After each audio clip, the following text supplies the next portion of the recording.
And we're back on your TV screens. Time now for the news review. Guess who joins us? Executive Secretary, Media Foundation for West Africa, Suleimana Brima. He is my guest. Mr. Brima, good morning. Good morning, Ben.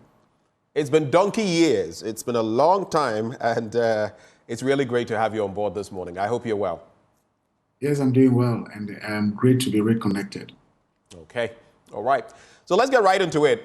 I want to believe you've not forgotten how we do this. I'll give you about a minute and a half or two maximum to share your thoughts on something you're very passionate about. Over to you, Mr. Brima.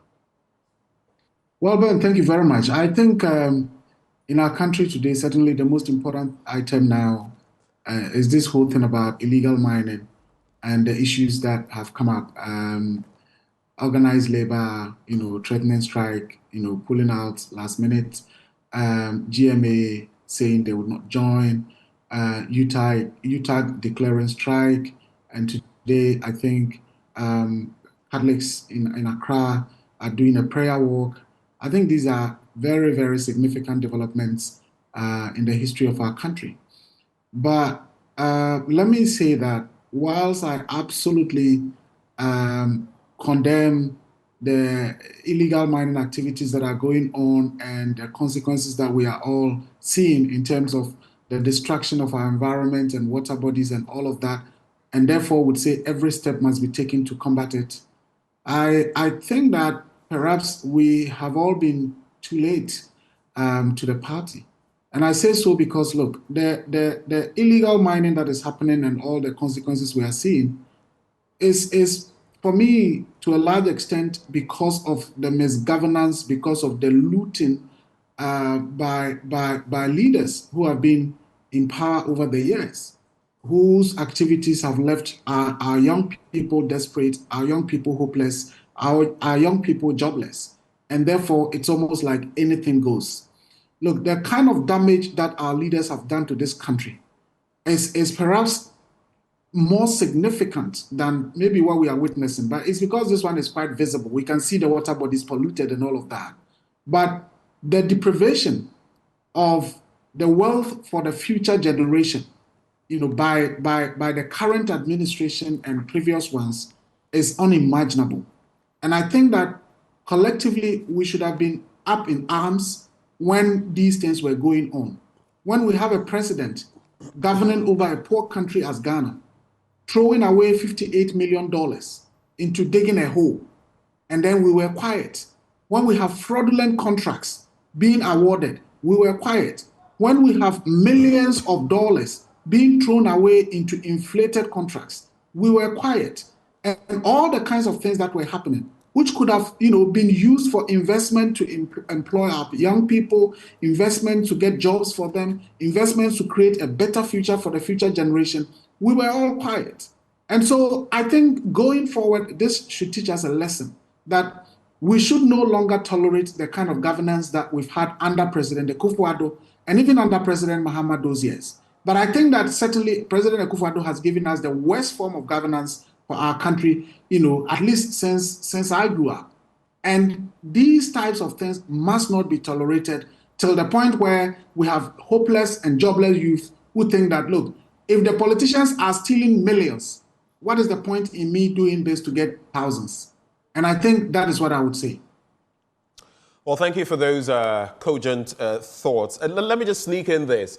You know that there's the rebranded Operation Halt. And yesterday, our very own Maxwell Agbaba was in some of these areas. Some activity going on. Are you enthused? Do you think this is what will sanitize the system and, solve the Galamsey menace? Ben, I don't think so. Look, if we don't right all the wrongs in our governance, our military personnel, how many are they in Ghana? How many are there to be able to spread all over? Even if we say we are deploying from the new recruit to the highest ranked officer in our military to the bushes to combat Galamsey, I don't think that we have enough men to be able to be everywhere. The most important thing is that our leaders, even as we speak, going into elections, look at the kind of things that they are doing. Look at the positions that they are taking, as though money is everything.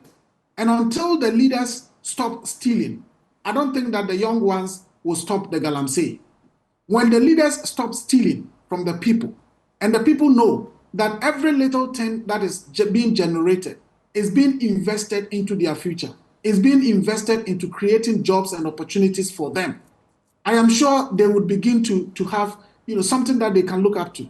But if we just say they must stop, whilst we are stealing and looting even bigger amounts from the people, I don't think that we're going to succeed.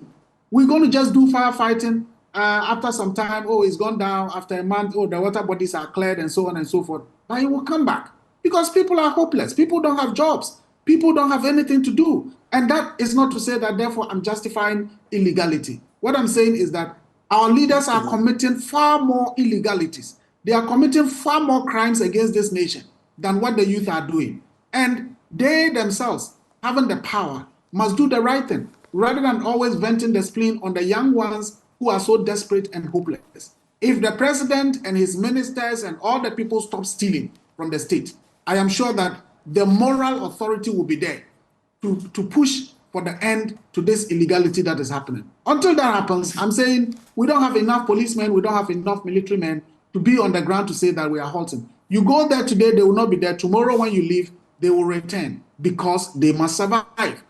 And the survival is, their inability to survive is as a result of the reckless expenditure, the looting and the stealing. There are leaders in this country who are behaving as if this country will collapse, if this country will be destroyed, so that they and their children and their wives and their family will make money, they will be prepared to do that. And that is the kind of governance that we've had. And if that is the situation, please, there's no way we can succeed with this illegal mining fight. Thank you for your thoughts. Let's quickly get into the papers now. The Daily Graphic newspaper, centralized governance system must change. That's according to the Ochehene. Ghana Grows Agro-Fusion Festival opens in Akuffo-Addo today.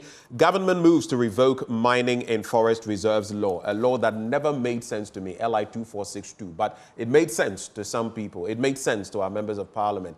Though, of course, you know some of the systems through which some of this legislation gets in. Sometimes they don't even see this legislation until, matters come to a head. And some people have called for more review, even as the standing orders and others have been reviewed. There ought to be more review because on the blind side of people, you have these come in, and then we have LIs like LI 2462. You are struggling with illegal mining. You are struggling with mining in general. Then you say now, oh, Munko, forest reserves, Munko 2. How does that make any sense? But wait, when I share my blunt thoughts today, you'll get a whiff of what I'm really going to get into. On the back page, Black Stars AFCON hopes in jeopardy after stalemate with Sudan. I just had a feeling that we weren't going to be able to do much against the Sudanese under Kwesi Appiah. And yesterday, talk about squandered chances. I'm going to say this today. As much as I feel, yes, we should hold our Black Stars up, I think the Black Stars are also one area causing financial loss to the state. I just said it. The Black Stars, they are causing financial loss to the state. And the women's football, the ladies' football, where they've been winning laurels, is it Hazake's ladies and the others? One went even to the first, African Cup tournament, placed second. The princesses, the queens, all of these doing great things. We will not pump enough money to them, the women's football. The men's football we keep pumping in, and some of them have grown horns over time. They feel they're already stars. And, today I just want to single out Mohamed Kudus. He's someone I like a lot, but he needs someone to let him come down to earth and realize that he's not there yet, and he needs a lot more work. You should go and look more at what Abedi Ayew Pele did from the 80s, late 80s into the 90s before he became the 3-time African Player of the Year. We should look at some of those things and give this support to our players. They are doing well, but obviously there are things that are very wrong. So I don't know whether you'd like to quickly reflect on the Black Stars before we move into the substantive stories. Suleiman. Well, it's unfortunate that we couldn't win yesterday, but the truth is also that really at this time, we don't have a strong team. We don't have the team that we had in the days of, the group of players, Stephen Appiah, Sule Muntari, Michael Essien, Olile Kingston, and so on. That particular group of, team and players, you could feel the disappointment if they don't win. But this one, I think everyone who is honest is like, oh, I love my country, but this one, can we really win and all of that? So at the end of the day, if it happens the way it happened yesterday, you just get disappointed, but not too surprised. And I think that is what it is. And for me, I would still say, look, when you get your governance wrong and leaders are not doing the right thing, the effects will be everywhere. When everything becomes like money is everything, players are looking at how much bonuses are being paid. Players will be striking about bonuses being paid in cash or not in cash. Players don't trust management and all of that. Right. Of course, the effect is what we are seeing. Well, I agree with you, but to the extent that we get that many chances and squander them, I think Kudus alone about 3, Semenyo and others, then it tells you that, look, we don't expect them to be performing the same way the Michael Essiens and the Sule Muntaris were performing. But when you are down with 2 points, or is it 1 point they had before, and you need something of this nature, and now they are what? They are second from the bottom. I mean, it's embarrassing. But anyway, it is what it is. You are right. When leadership is bad, it trickles down to everything. It seeps into everything. The Ochehene Osajefo Amwetio for repeating has described the prevailing centrality of government as outdated, warning that until it is changed, Ghana will continue to experience, quote, baby step development. He said, with a governance system that excluded 75% of Ghanaians from the opportunity to participate in the governance of their own country, quote, we are not going to see significant development. Besides, he said, because most of the rural people did not have access to job opportunities to earn decent incomes, they did not pay taxes to contribute to nation building. He said Ghana was a nation state, yet various governments had acted as though, quote, we were a city state. He recalled how Ghana's first Prime Minister, Dr. Kwame Nkrumah, told the nation how resources in most rural parts needed to be taken to Accra for the well-endowed to subsidize the less endowed. And we did that. The promise was that we were going to go and do this and return the development amenities to rural Ghana, but it never happened. He goes on and on about building capacity and then spoke about the 3-day football gala. But I want to throw this challenge back to the Ochehene and all paramount chiefs and to Otumfuo to himself, especially as we deal with Galamsey. Someone called into the show yesterday at the tail end and said that if we want to deal with Galamsey, we should arrest all the chiefs. And that then we should, interrogate all of them, conduct investigations, and those that are not involved in Galamsey, who have no inkling, let them go back. And those that are, deal with them. It's radical, but think of it. Are these chiefs saying that they don't know what is happening in their backyards? There are palaces in whose vicinities Galamsey is going on. Are they saying excavators don't fly? They don't fly and land in your backyard and start digging. And respectfully, when some of these chiefs, and I've heard Otumfuo also even take on some of his sub-chiefs and others and talk about them. But you see, we are sitting down. In the Ashanti region, for example, is one of the worst affected. Ashanti, Western, Eastern. Will we turn around later and come and complain that this is going on? And what role are the chiefs playing? Are they that handicapped, as they say? Because we know chiefs on the take and some who are doing their best not to do this. So it's pathetic. I'll come to you on that shortly, but let me go to page 11 before I do. Maybe 11 and 13, and then I'll come to you.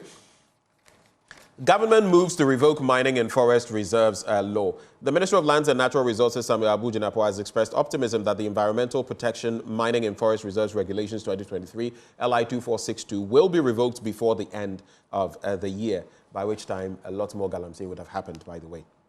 And he says, speaking to the Daily Graphic last Wednesday, Mr. Jinapor said the instrument for the revocation of the LI was expected to be laid before Parliament when the House resumed on Tuesday, October 15. Of course, this is Mr. Jinapor, who drinks tap water every day. Then let's get into other stories.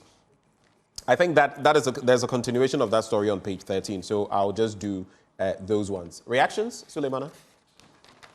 Well, first of all, on the part of the chiefs, I think that a lot more can be done by them.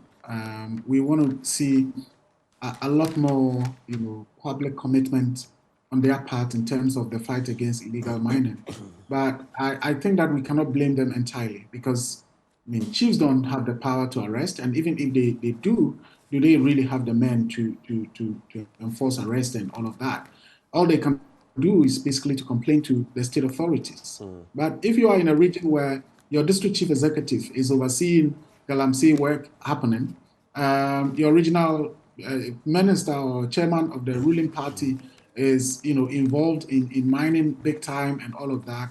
As a local chief, really, what can you do? And so, yes, we want them to do a little bit more, but I think it all comes down to our law enforcement agencies and the person that we've all vested our power in, which is the President of the Republic. On on the LI that allows for mining in forest reserves, I don't know whether it should have taken the citizens and the public to rise up, for the minister to know that that law doesn't make sense, for our parliament to know that that law doesn't make sense, for the president to know that that law doesn't make sense. So as far as they are concerned, if people were silent, they were okay to let our forest reserves be mined out and be destroyed. And then every June, they come up with this charade saying that they are greening Ghana, commit a lot of millions, another avenue for chop chop, to dissipate resources in the name of greening Ghana, when you are giving the already existing green to be destroyed. And again, look at the people who are getting the forest reserves to mine. The recent stories that the Fourth Estate did, forest invasion, who are the people in there? Municipal chief executives, regional ministers, parliamentary candidates of the ruling party. Are we saying that when the minister was granting those permits and all of that, he didn't know that these people were going to be engaged in activities to destroy our forest reserves? So as I said, there are people in this country who are prepared to destroy the country so long as they and their family will benefit from it. And that is the kind of leadership that we have today. All right. I will tell you, though, when I talk about chiefs, in Jema, there's one Father Blay who has spearheaded a community effort. He has a PhD in, environmental issues, and he has collaborated with the community. He sensitized them. There have been attempts to bribe the chief with hundreds of thousands of cedis, up to about 750,000 cedis. He is ill. They have tried bribing him in addition with a vehicle, with a house, with treatment in South Africa. He has refused. That is the sort of commitment I'm talking about. That communities could go that extra mile and say, no, not here. And chiefs can spearhead that because they are the leaders in those communities. That's exactly what I'm talking about.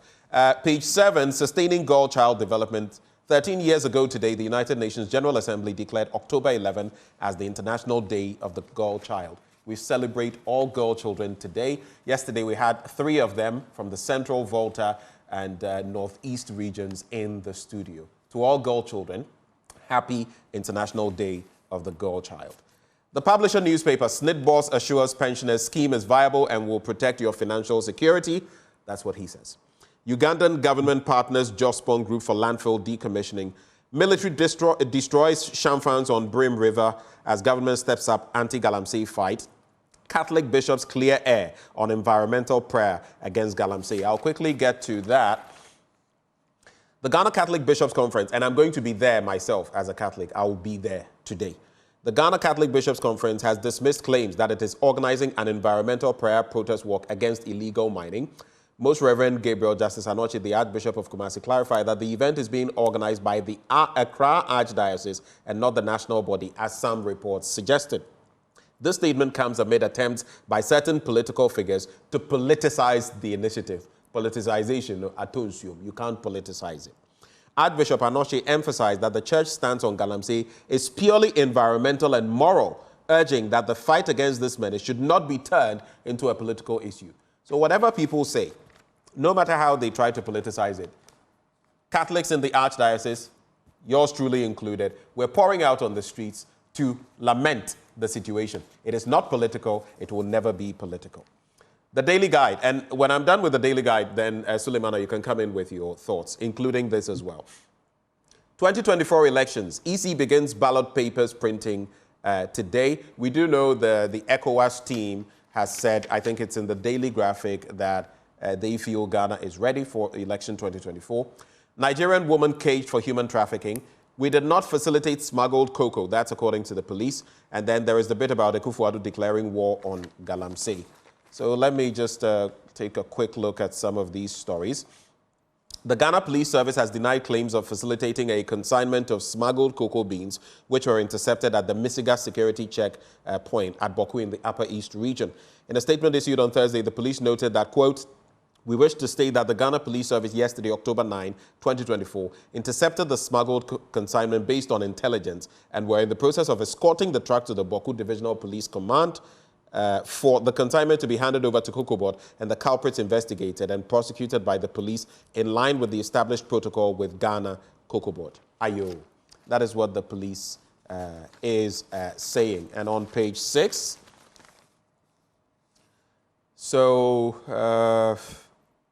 there is the Electoral Commission saying the printing of notice of poll and ballot papers for the 2024 general election will begin today. In a letter addressed to the political parties and signed by Deputy Chairman in charge of operations, Samuel Tete, the commission said the printing would take place at 8 printing houses in Accra. And finally, police saved 2 thieves from being lynched. 2 suspected male thieves have been saved from the jaws of death by policemen at Tafo in Kumasi in the capital of the Ashanti region. The duo, said to be 30 and 35 years old, were on a motorbike when they snatched a bag containing money from a victim. But luck eluded the 2 suspects as they were knocked down by a taxi when they tried to escape with their booty. Reflections? Well, Ben, let me start by commending the Catholic Church for their consistency. I think that the Bishops' Conference, for example, has been exemplary in its consistency on national matters. And I wished we had other groups emulating what the Bishops' Conference, has been doing over the period. Consistently on national matters, we've heard, either the head of the Bishops' Conference issuing a statement. And I remember, I think there was one time that the conference was led by a bishop from Upper West region. I can't remember the name, but I remember, how they were very active on taking positions on national matters. I wish the Bar Association was doing the same. I wish the Christian Council was doing the same. I wish the Office of the Chief Imam was doing the same, and all the other allied groups, particularly the TUC. I think it's good that they've woken up from their slumber, better late than never. But I think what is going to be critical is they being able to sustain the momentum into the future. Because where our country is today, it does not require any pre-election, maneuverings. And then after elections, everyone goes silent. And then we are looking forward to whatever the new government would do. Okay. I think the pressure has to be on from now till wherever or whenever. Otherwise, this country, I doubt we would be able to recover, because morals have been destroyed, environment has been destroyed, the economy has been destroyed, individuals have been destroyed, institutions have been destroyed, and it would really take a serious, sustained momentum of action by all manner of groups to get our leaders to act right and to get our country to recover. Okay.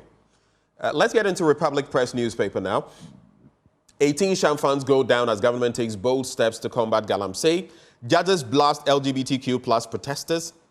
2 DCEs resign. And a 55-year-old man arrested for setting a girlfriend and 2 children ablaze at Tanoso. There's also Galamsey. CDAG expresses disappointment over organized labor's strike suspension. Yesterday, Professor Inning had some choice words for them. But let's get into the stories. I'll start from pages 3 and 4.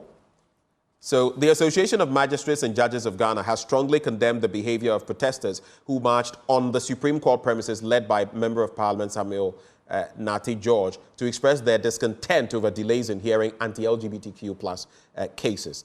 The protesters presented a petition to the Chief Justice, but their conduct and insults directed at the judiciary and the Chief Justice were deemed unacceptable. Justice Henry Anthony Kofi, president of AMJG, expressed the judge's displeasure at a press conference in Accra, stating that the protesters' behavior and insults left much to be desired. He emphasized that every court from district to supreme has procedures that must be followed, and no judge, including the Chief Justice, can disregard these procedures. That's what the judges are saying. NDC cries foul again, complains about ballot paper printing. And the NDC has urged the Electoral Commission to stop printing ballot papers until issues with the voters' register are resolved. The NDC's chairman, Johnson Asiedu Nketia, questioned the EC's decision to proceed with printing ballot papers using an uncertified register. And that's where we are on that. And the Ministry of Local Government, Decentralization and Rural Development has announced the resignation of 2 district chief executives from the Atebubu-Amentim Municipal Assembly in the Bono East region and the Biakwaya District Assembly in the Oti region.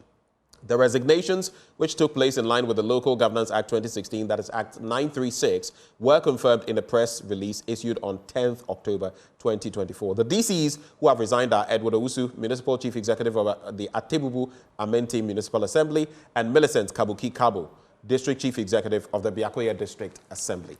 Reflections? Quick thoughts? Well, on the printing of ballot papers,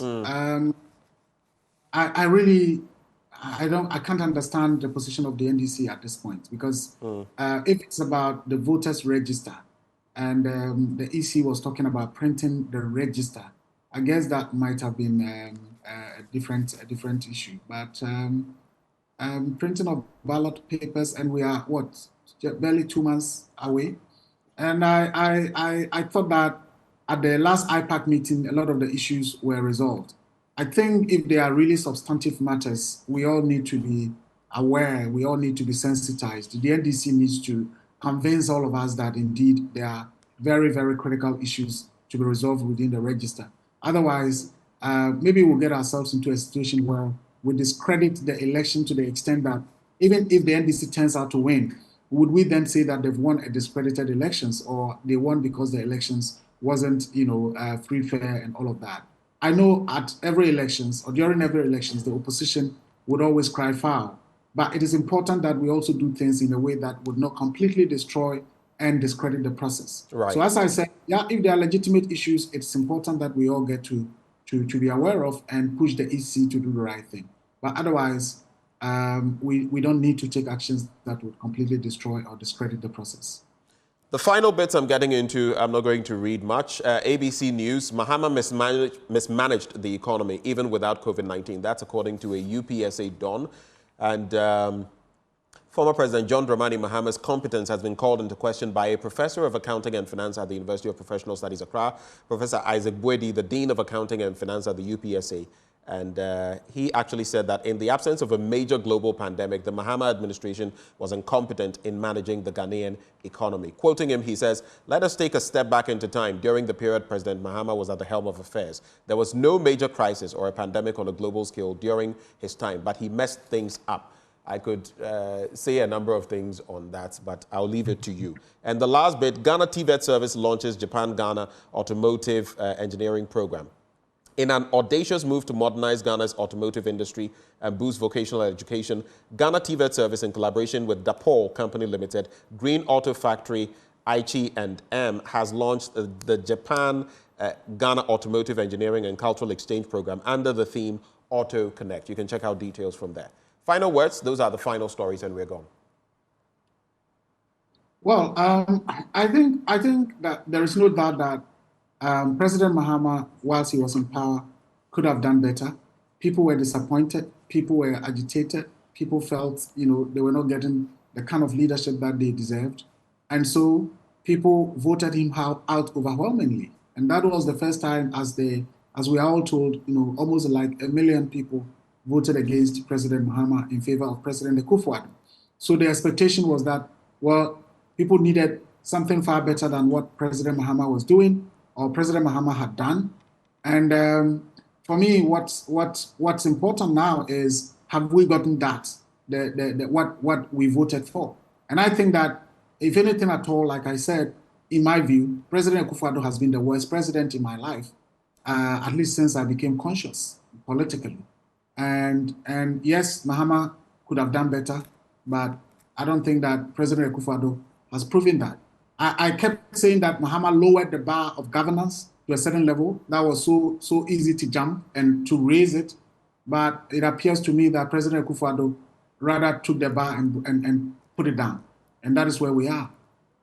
It's unfortunate, but like I said, we need a sustained campaign, not a pre-election gimmicks like doing this, doing that to win elections. Whoever emerges victorious after the 2024 elections, the current campaign against illegal mining, campaigns for good governance, campaign against corruption, and all of that has to be sustained as though we are in a crisis. And that is the only way we can get our leaders to do the right thing. And it's been proven that, all the things that were happening, certainly President Akuffo-Addo should know that a lot of things were going wrong. Right. Why did it have to take organized labor to threaten and this one to do this before now he say, okay, when Parliament reconvenes, we will revoke this LI, we will do this, we will do that, and so on and so forth. It means that the only thing governments and leaders listen to in this country is when we rise up. And that action must be sustained and not momentary. Suleiman Ibrahima, thank you very much for joining the conversation. It's refreshing once more having you join us. Suleiman Ibrahima is Executive Director, Media Foundation for West Africa, and he joined the conversation. Let me just salute Mudasiru, who always does these fantastic bits for me. My outfit this morning by Siru Africa. You can check him out on social media, Facebook, Instagram, and Pinterest at SIRU-Africa, or you can call 0557 029 138. 0557 029 138. We'll be back after the break with more action.